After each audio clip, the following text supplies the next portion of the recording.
सम्राट अशोक प्राचीन भारत में मौर्य राजवंश के चक्रवर्ती राजा थे।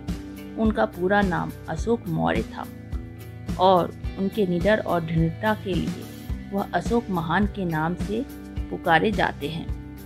अशोक अपने राजवंश के तीसरे राज करने वाले महान राजा थे, जिन्होंने लगभग भारत के सभी महाद्वीपों पर राज किया।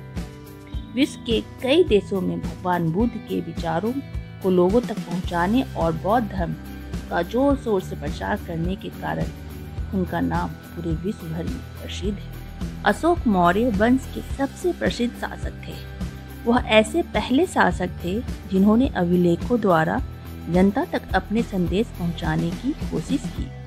अशोक के ज्यादातर अभिलेख प्राकृतिक भाषा और ब्रह्म लिपि में है। कलिंग तटवर्ती उड़ीसा का प्राचीन नाम है। अशोक ने कलिंग को जीतने के लिए एक युद्ध लड़ा, लेकिन युद्ध जनित हिंसा और खून खराबा देखकर उन्हें युद्ध से वितृष्णा हो गई। उन्होंने निर्णय लिया कि भविष्य में कभी युद्ध नहीं करेंगे। अशोक के धर्म में किसी देवता की पूजा अथवा किसी कर्मकांड की आवश्यकता नहीं थी। उन्हें लगता था कि जैसे पिता अपने बच्चों को अच्छे व्यवहार की शिक्षा देते हैं, वैसे ही यह उनका कर्तव्य था कि अपनी प्रजा को निर्देश दे। वे बुद्ध के उपदेशों से प्रेरित हुए थे। ऐसी कई समस्या थी जिनके लिए उनमें संवेदना थी। उनके साम्राज्य में अलग अलग धर्मों को मानने वाले लोग थे और इसमें कई बार टकराव पैदा हो जाता था। जानवरों की बलि चढ़ाई जाती थी। दासों और नौकरों के साथ क्रूर व्यवहार किया जाता था। इनके अलावा परिवार में वह पड़ोसियों के बीच भी झगड़े होते रहते थे। अशोक ने यह महसूस किया कि इस समस्याओं का निदान उनका कर्तव्य है, इसलिए उन्होंने धम्म महामात्र नाम के अधिकारियों को नियुक्त की, जो जगह जगह जाकर धर्म की शिक्षा देते थे। इसके अतिरिक्त अशोक ने अपने संदेश कई स्थानों पर शिलाओं और स्तंभों पर खुदवा दिए। अधिकारियों को यह निर्देश दिया गया कि वे राजा के संदेश को उन लोगों को पढ़कर सुनाएं जो खुद पढ़ नहीं सकते थे। अशोक ने धर्म के विचारों को प्रसारित करने के लिए सीरिया, मिस्र, ग्रीस तथा श्रीलंका में भी दूत भेजे। उन्होंने सड़कें बनवाई, कुएं खुदवाए और विश्राम गृह बनवाए। इसके अतिरिक्त उन्होंने मनुष्यों व जानवरों की चिकित्सा की भी व्यवस्था की। अपने एक अभिलेख में अशोक ने यह बात कही, राजा बनने के 8 साल बाद मैंने कलिंग विजय की। लगभग 1.5 लाख लोग बंदी बना लिए गए। 1 लाख से भी ज्यादा लोग मारे गए। इससे मुझे अपार दुख हुआ। क्यों?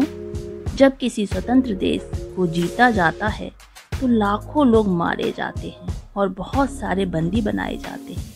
इसमें ब्राह्मण और श्रमण भी मारे जाते हैं।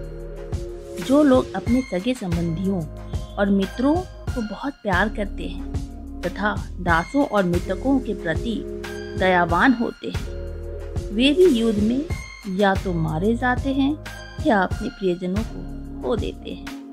इसलिए मुझे पश्चाताप हो रहा है। अब मैंने धर्म पालन करने एवं दूसरों को इसकी शिक्षा देने का निश्चय किया है। मैं मानता हूँ कि धर्म के माध्यम से लोगों का दिल जितना बलपूर्वक विजय पाने से ज़्यादा अच्छा है।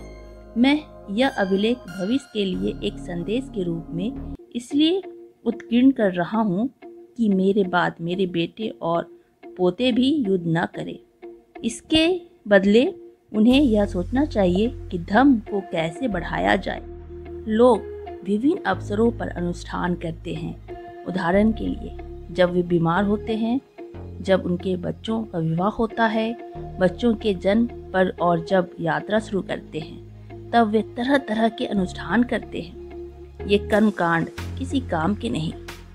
इसके बदले यदि लोग दूसरी रीतियों को माने तो वो ज़्यादा फलदायी होगी। ये अन्य प्रकार की रीतियाँ क्या है?